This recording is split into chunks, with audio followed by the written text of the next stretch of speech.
Bearing is a YouTuber whose channel is dedicated to criticizing people he finds to be disagreeable. Michael Rowlands is a YouTuber whose channel is dedicated to criticising people he finds to be disagreeable. He creates videos about various people and shares them with his 200,000 subscribers. He creates videos about various people and shares them with his 1,000 subscribers. That in itself is fine. I can live with that. As can I.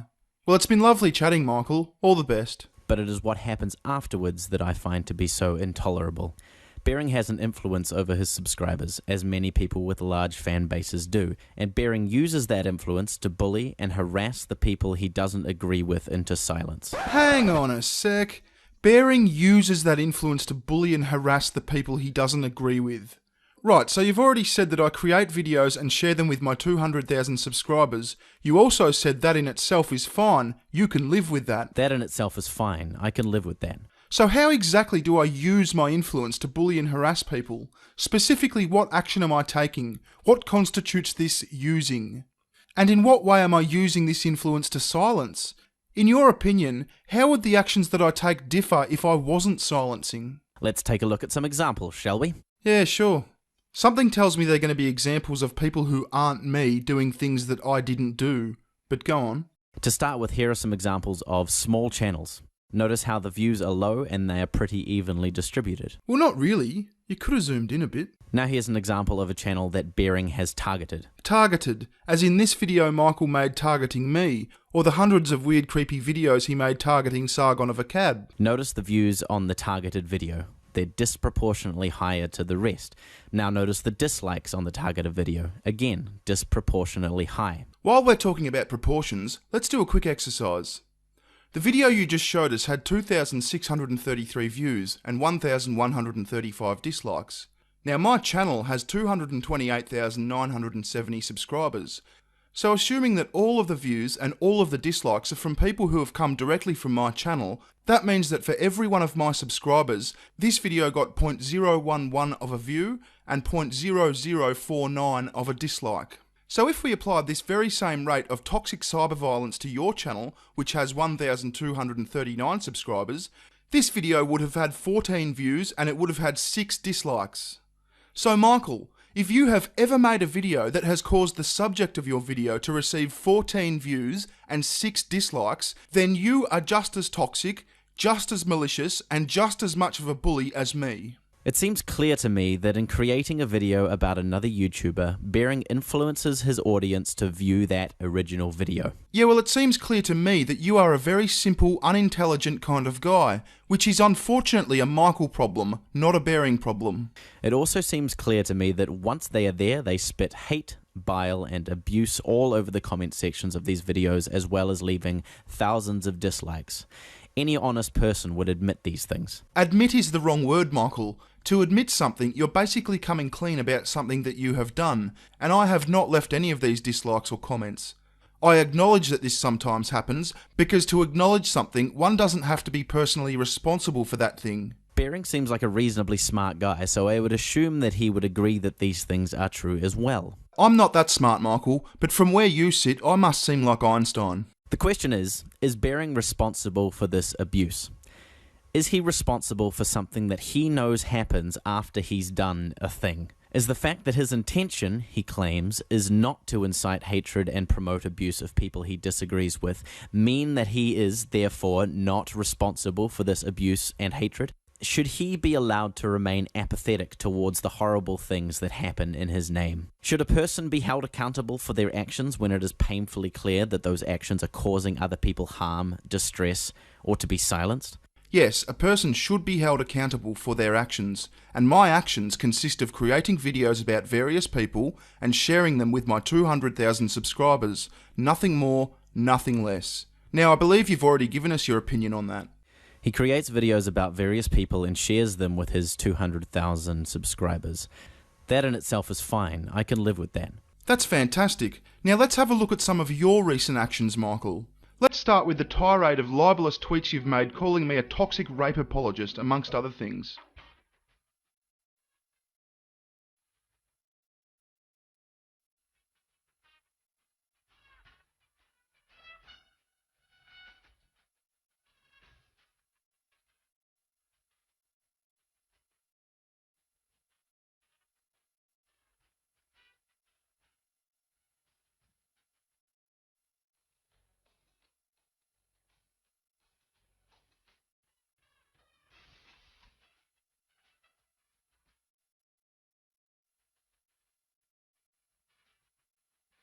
Then there was the time you edited that live stream we did to make it sound like I said I'm okay with rape. Bearing, let me ask you, if there is a girl who is passing out, like coming in and out of consciousness over a period of the night, she's obviously been drinking a lot because she's throwing up in a hallway, is it okay to have sex with that girl?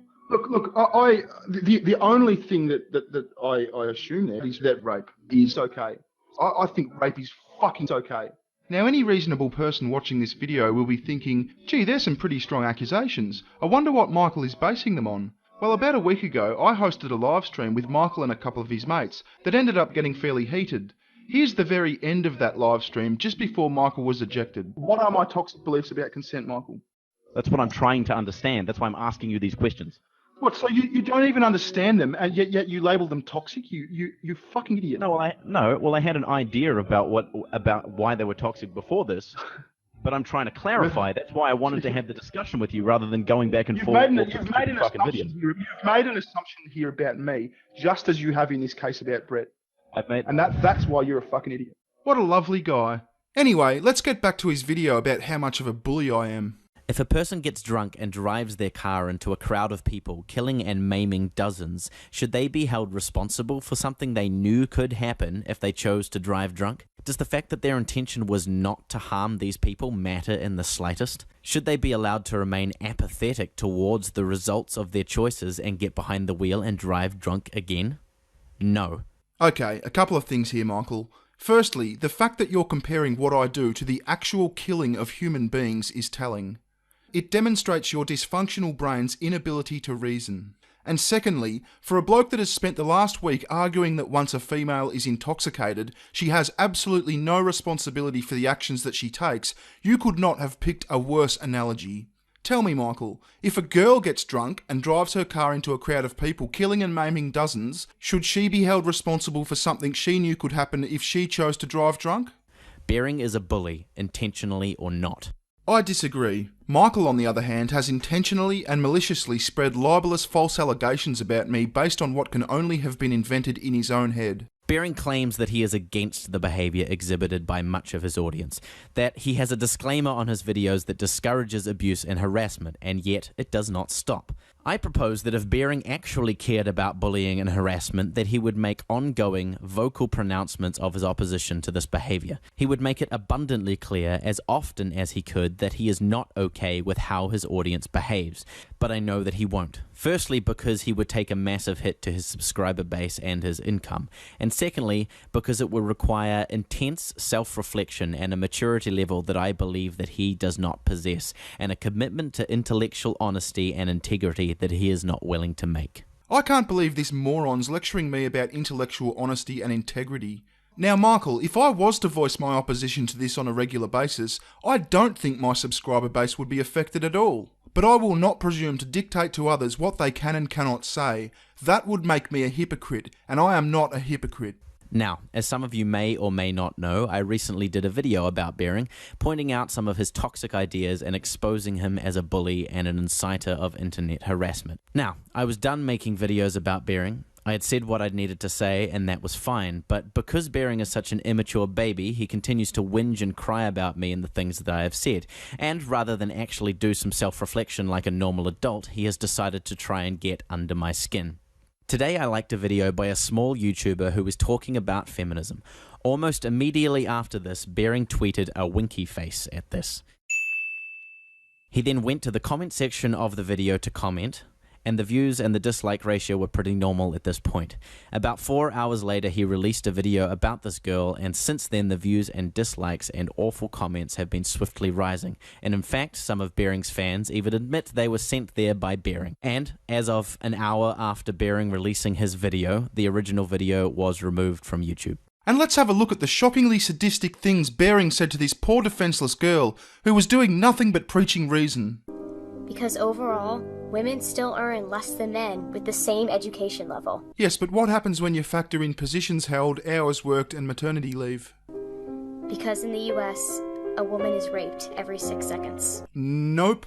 According to the FBI, there's about 90,000 rapes per annum in the US, and that's counting men, women, and children. Now there's 60 seconds in a minute, 3,600 seconds in an hour, 86,400 seconds in a day, and 31,536,000 seconds in a year. Divide this by 6 and that would mean there's 5,256,000 rapes a year in the US, about 26 times the actual number. Now you seem like a nice person, so I'll give you the benefit of the doubt and assume that you're grossly misinformed and not exceptionally dishonest. I'd check that number before you go stating it as fact again. Why do we need feminism? We don't. Because you're still asking me that question. Well, someone asked me if I need a boat the other day. Well, actually, they told me I need a boat. A big boat.